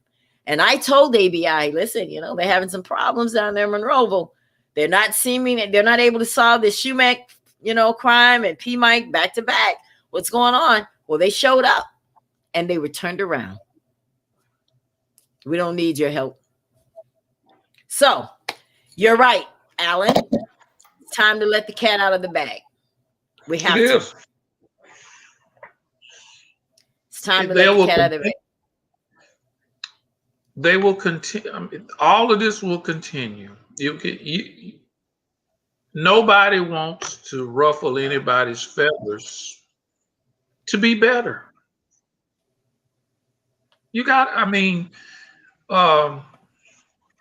But the mayor can do a whole lot more, because if, like Deitra said, everybody has a boss. And there are several people that work at the pleasure of the mayor. So that means that it was allowed for the ABI to be turned around and be sent home or wherever, because the mayor or the powers that be the mayor allowed that to happen. Good point. And it's almost like saying, go back home. I don't want to know the truth. Yeah, we got it. I don't want to know the truth. I don't want to know the truth. Now that is why what this whole conversation is real important, that this conversation grows legs. Why? Because the current mayor has relationships. We used that word before. The current mayor has relationships all the way up to the top of law enforcement in this state. So surely the mayor wants to use that leverage to make his city better. Right. Well, I think that's a good point. If it's ever going to happen, the ground is fertile right now for it to happen. Amen. Amen. So if it doesn't happen under his leadership, I'm doubtful moving forward. Well, like I said, people that have information, because everybody tells me, everybody knows who killed her. Everybody knows who killed her. Okay, well, then let's put that into action. Don't just talk about it. Let's put a game plan together and let's find him or her. I'm not suggesting it's a man. And let's bring them to justice. Because, Rhonda's father died 2 years ago, not knowing who killed his baby. And the mom is getting older and she's not able to do as much of this. So I just want anyone that's watching this broadcast who does know her, I do plan to make contact with Mrs. Morrison at some point. I just haven't yet, because, this is a collective effort from all of us, white, blacks, old, young, people that are in Monroeville, people who are not. I think it's a good thing. I think this conversation is a good starter for us to make relations better in Monroeville, because if you watched the broadcast last week, some of the people brought out that they do have programs, Deshaun and Alan and Lori, in place in Monroeville to help the kids and give them more of these vocational experiences like we had, but they're not joining. The parents are not letting them get in. So how do we get over those that? Vocation programs are in, the kids have fallen off by the time before they could get there. They have already gotten in trouble. Mine is already redirected on the wrong thing before they can get to 11th, 12th grade to the CTAE classes. Those classes are great, but it's going to be your top 10% that don't want a 4-year, go to school for 4 years to pursue the CTAE. We are losing kids way before 9th grade. We're losing them before 9th grade. Something has to be done to catch the kids from trying to sell. The little dope we got the poorest drug dealers in Monroeville that you can find. Yeah. You know, they're not doing anything but making a record for themselves. They probably, might get one good pair of Jordans out of trying to sell drugs. So, they have fallen off way before they can even reach the CTAE classes. And, the thing that I suggested was provide a roadmap. If you do this in the 4th grade, 5th, 6th, 7th, you can be an accountant. You can be a principal. You can be an engineer. But if they don't see that far, far in advance, probably before junior high and middle school, they're already off track. They're already watching the drug dealer with a piece of car and some flashy rims or a flashy paint job. So we got to catch them. Get them back, and does the church play a role in it, Alan? How do we get them back? Well, yes, we have to catch them. There are federal programs, especially the TRIO programs, that start dealing with kids in the 6th grade. Deshaun was talking about statistics earlier. And those statistics bothered the state of Alabama enough that they decided that they were going to change the rules. If a child doesn't know how to read by the 3rd grade, then, they're going to have to go through this diversion, if you will. We won't automatically pass them to the 4th grade now. That's what they're doing in Montgomery now, So, but those are the same stats that they use for school to prison pipeline to build the prison. That's the same on the 2nd grade scores. So somebody was talking about the traps are already set. I can't remember who said that, but that is true. So when we first started, I talked about all students not being exposed to the process soon enough. Since I left Monroeville, I have been an advocate for exposing students to the process. They don't know how to get a scholarship. They don't know how to go to college. The counselor was too busy, so they didn't tell me everything, that kind of thing. It used to be a telltale sign would be if you ask a student, well, what color is the ACT practice book this year? That used to be the thing to ask. And if they couldn't tell you what color it was, then you knew where they probably were in the process. If a senior, and I know Laura can tell a senior who you're having a conversation with, the parent of a senior who's trying to get ready to take the ACT for the first time in your senior year, 2nd semester. These are the students and the parents too that are not familiar with how the process works. So we have to get more foot soldiers in place, that will tell and expose them to the process. If you ask, so after I came to A&M, I became that foot soldier for anybody that wanted to go to college, specifically wanted to go to A&M from Conecuh or Monroe County. Everyone that came up the road, I got a call from my mom or my dad. Hey, such and such is coming from this church or that church or whatever. Hey, they need this or that. I was that person that made sure that by the time they got to A&M, they didn't have to wait in a line. I had already made a phone call, made contacts, so that if it was admissions, if it was financial aid, I made it easier for them because that was not necessarily done for me. It was not done for me. I'm not going to even say not necessary. It was not done for me. I went to A&M and got my own scholarship. Wow. You know, I got my own Now, scholarship. now, The Alan, same you thing that are you all, the same thing you. that you all were talking about. Uh-huh. I went and sat down at the piano and played music, and that's how I got my band scholarship. Follow that now. Wow. Marinate in your spirit. I played music on the piano and got a scholarship to be in the band.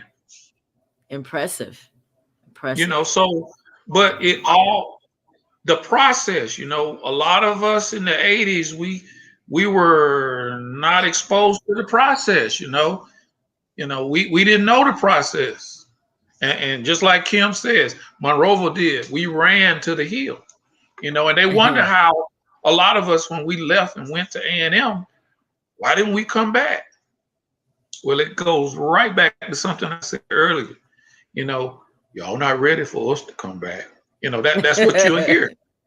Because and that's our way of saying Monroeville is still where Monroeville was when we left.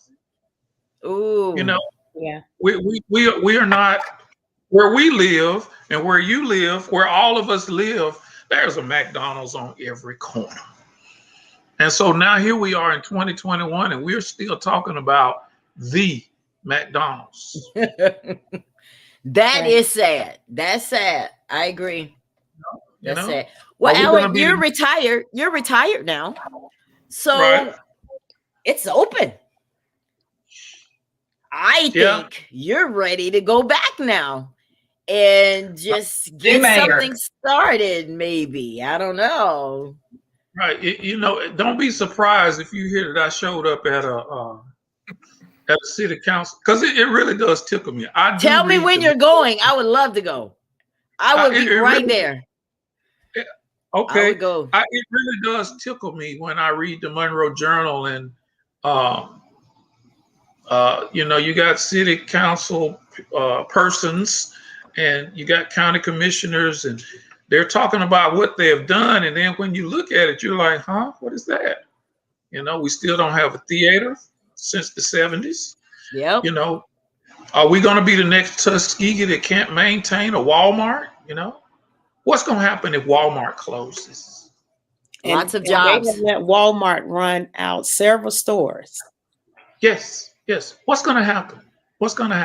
Well, I will tell you this, what I learned, Alan, when I was in Monroeville 2 weekends ago, they're getting ready to make it where everything is self-checkout, where they don't have any cashiers. In Monroeville. You can't allow that. You can't allow that. They tried that in my community, and I wrote enough about it, and it doesn't work. They immediately changed it. Get on Google, get on Yelp, write Walmart. Do not stand in the line. Don't go to the checkout line. You can't let it happen. Everybody has to stand up. You can't let it happen. They're putting people out of work. And then lots of people out of work. Think about how Walmart has evolved through this pandemic. So we used to have at least 2 cashiers on both ends. Now we have evolved to, self-checkout. Now we have evolved even more to, okay, hold on, you got cash or card. Now there's only usually maybe one line open in Walmarts now, up this way. That's when you need to go through and buy cigarettes. That line is the one that's open because you can't just go get cigarettes. Right. I didn't. You know what? You sure right. Okay, and watch this. So Walmart, I guarantee you, is different in Brentwood versus Huntsville versus Monroeville. Oh yes. Walmart is even different. In Huntsville, North Parkway versus South Parkway. Yes. The selection of things in North Parkway but we're coming up because, for instance, the Walmart on North Parkway is the Walmart that's closest to A&M. Well, we raised enough noise. Now we have A&M paraphernalia. That was the first Walmart in Huntsville that had A&M paraphernalia. Well, guess what? Now it's 3 or 4 or 5 of them in Huntsville that have it. Yeah. So Wow. what Deitra said is very true. We have to be willing to be foot soldiers and make some noise. We got to make some noise, and things can happen, or we can stop things from happening. I'll say this because I can talk all day, but I'll give you a perfect example with this pandemic. So and I saw this on Facebook, and it just really stayed with me. So you know how you have these elderly people who go in Hardee's, and that's where they hang out with their friends and eat breakfast. Well, we had because of the pandemic, we had a lot of people, elderly people, who all of a sudden now they can't come in and eat breakfast. Have you ever thought about the fact that, well, there was this man, and they saw him outside. He was knocking on the door and couldn't get in to place his order because the pandemic wouldn't let him. But he didn't know how to go through the drive-through and place an order and get it. So it's a perfect analogy for this Walmart thing we're talking about. What about the elderly? What about the elderly? People, my mom and dad still go get groceries. Mm-hmm. In their 80s, they still go get groceries. They don't need to check themselves out. You see what I mean? And now unless you go to Publix, you don't have people that push your groceries out. Right. Nobody pushes your groceries out at Walmart. That's right. They do at Publix. Yeah, that's true. Yeah, you can turn on Publix to do that. So, definitely. We have to be considerate of our audience. Right. The mayor has to be considerate of his audience, the whole entire population of Monroeville. How can I use my leverage in this position to make it better for all of my constituents? I want to definitely give him the benefit of the doubt, because I do know that he is that type of person, that he is working on that. And he's just been in there, just a few months already. Right. I don't know what progress has been made in Monroeville yet. I do see that in the paper, I think it was in December, they just bought some building, and they were all in disagreement about whether they should buy it or not buy it. No, they sold a building or something. And they were in disagreement with whether they should, because it was less than its appraised value or something like that. But I saw that. It made sense. I had to read it 2 or 3 times to make it make sense. But, if you have buildings in Monroeville that Monroeville is just paying for the lights and the electricity, if you can refinance, so to speak, to where the city is paying less, that makes sense. But then more than that, bring some folks to the table so you can get that building occupied so that they can pay for it. I think that the mayor needs people like you, Alan, and you, Deshaun, and you, Lori Ann, to offer whatever help we can to help build the community, because we all, even though we're not there, it still means a lot to us. Obviously, we're sitting here on a broadcast talking about a place that we haven't lived for over 20 years. So we obviously care about it, but we can't care more about it than you who live in Monroeville. So we want to team up with you. And I will say this for the record, I have reached out to some of the people that were pioneers in the Clausell community. One, Mr. Hale and his wife. I have reached out to them. I have reached out to Mr. G. So I just want the people watching that, like you say, we got to get some legs with this thing. I am definitely on the phone trying to make those contacts. And if there are people that I need to reach out to that I haven't thought of, I want to know about it, because I don't want to just have a show for us to sit here and talk about it. I want to be able to have a show to show that we did something about it. Right. Juneteenth is coming up, and in the last 2 or 3 years, I can see that more people are becoming aware of Juneteenth and what it means. And I know in Monroeville, Miss Gwendolyn Cowles, I know maybe like 4 or 5 years ago, she was trying to get Juneteenth. She was having stuff every June. And I think she may have had like a walk one year. She may have had a dinner or something one year. But she was always asking for support and stuff like this. And she had asked me to support her in 2020, and the COVID broke out and stuff like that. but June is coming back up. So Ella, that may be an opportunity where you could, I'm all for it. could pull some people together. Absolutely. Make touch bases with Miss Cowles. Yes. I don't know what she's doing now. I haven't spoken to her lately. I see her on Facebook. She has a new group on Facebook, Monroe County's Black History, and she's been putting a lot of information in there about people that I think I saw Miss Clausel, Miss Hope in there. Yeah. Miss Hope. Yeah. I was like, oh, because when I see that, because one thing we loved our hometown, right? Deshaun, Allen, and Laura. We loved Monroe. No matter how country it was, it wasn't country to us. We enjoyed going out to go get dressed up just to go hang out at McDonald's. Like that was it, right? That was it. But we hung out together. We kind of never left each other behind. We made sure everybody was in the know. It was a different time. And Lori, I want you to speak on this because I know that you deal with kids and you counsel kids and you've been a foster care. You've been involved in that. Social work is your thing. What do you think that, the families need to do? Because you have to realize they're dealing with a city that's nothing like it was when we were there. So we got to first get over that hurdle. They're nervous when a cop stopped them. They got to get over that hurdle. How would you, being a counselor of biracial children, how would you speak to a parent who has a son? Because you mentioned earlier, you said, "Oh, I'm glad I don't have a boy." How do you speak to those families who do have Black sons, and knowing that you have a biracial kids? How would you address that? Well, I mean, I think it really does start with education, and I think more than anything, parents have to get involved in schools. I think that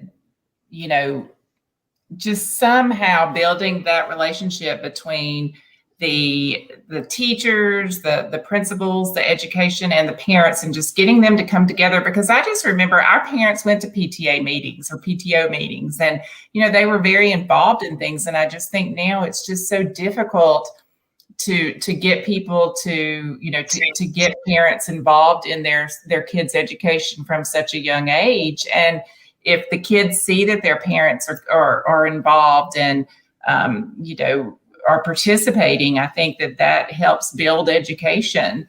I think another thing, I think sports is huge. I think, getting kids involved in sports and just finding something that they, like you said, keep them busy, keep them, sorry, my cat's walking in front of the, just keep them busy, just doing the things that we did when we were little just don't seem to be as important anymore. And, those were the things that made our lives fun and made, social media is awful, get outside and play. Right. But, I just think that there's just so much different in the world today that is just, I think, hard for us to grasp because it wasn't there for us. We didn't have cell phones, so, I mean, it's just been so different, to try to parent in the cell phone world when, we just don't understand it like they do. There's just so much. And I just have your daughters had to deal with race issues? I mean, they're biracial. Have they had to deal with it? Has it fallen on your front doorsteps?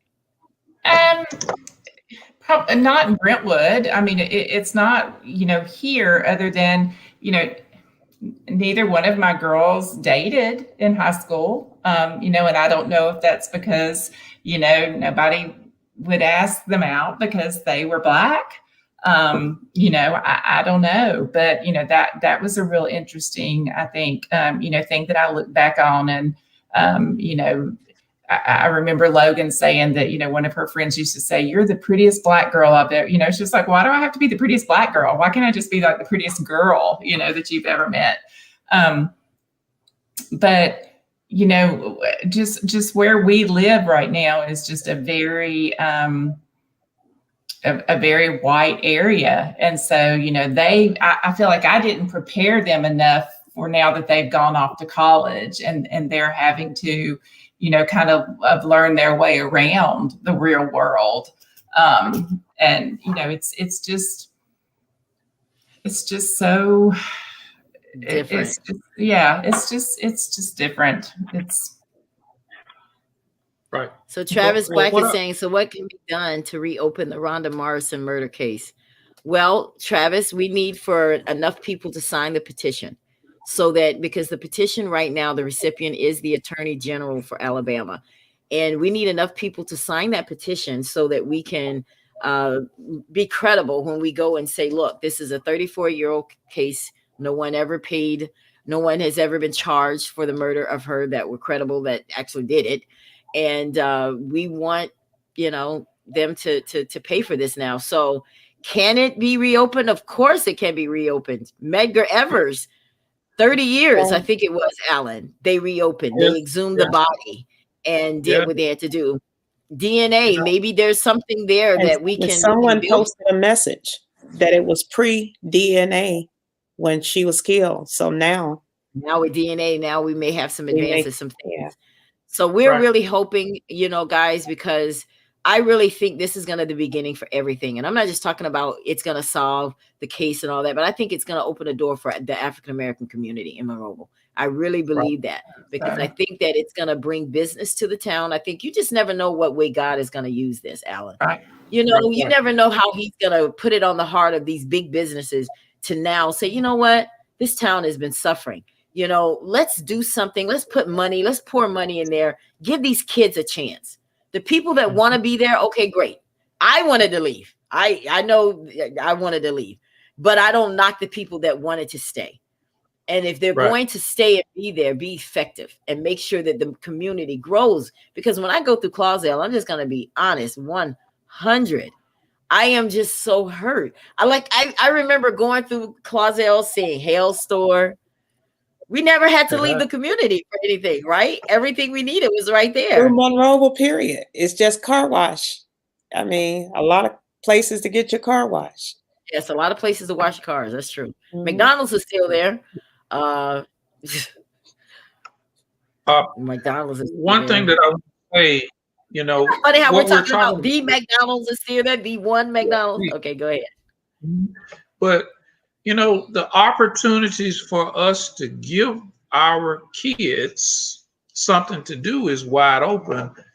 If the city invested in a grant writer or a couple of grant writers, especially right now, there's all sorts of federal monies that are available for that it's all centered around kids.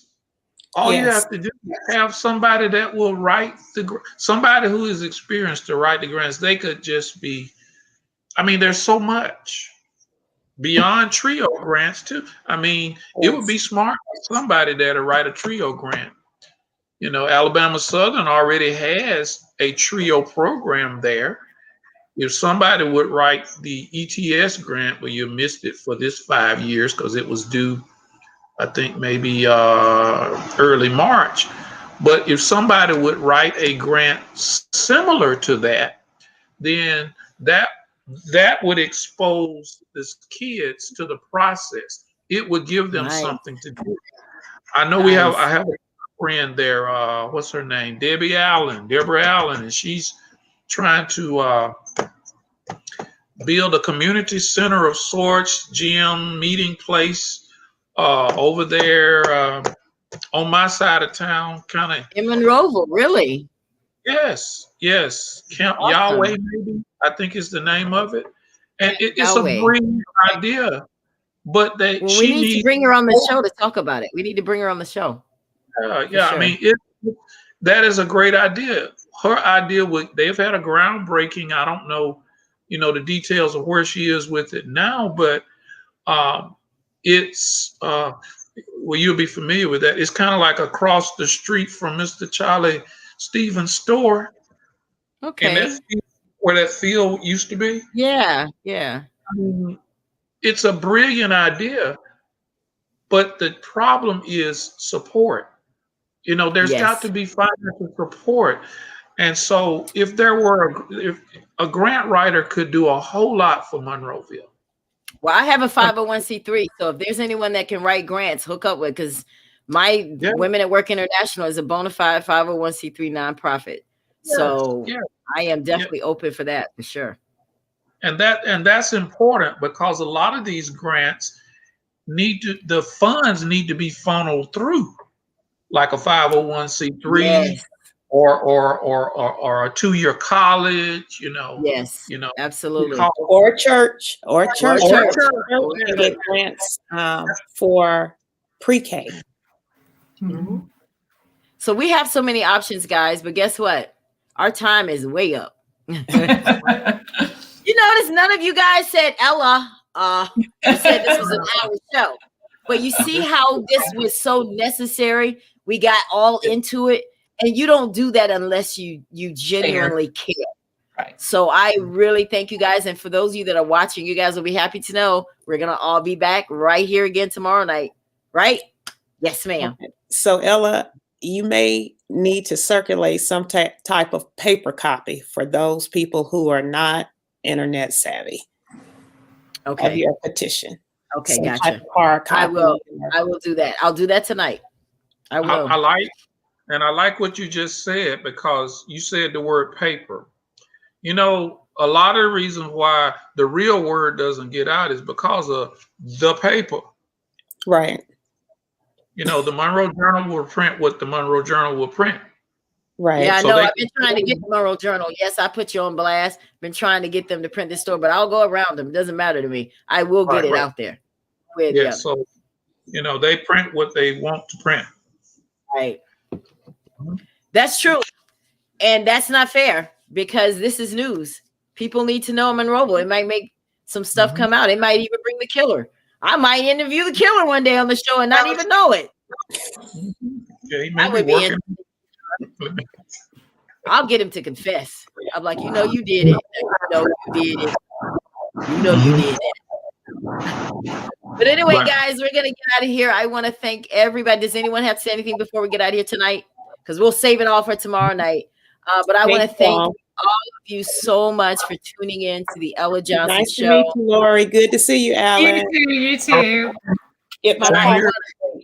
I want to thank all of you who tuned in tonight, but we will see you again tomorrow night right here on Facebook and YouTube Live for the Ella Johnson Show. We'll see you tomorrow night, 8 o'clock. Don't be late. Good night. Bye. Good night. Thanks for tuning in to the Ella Johnson Show.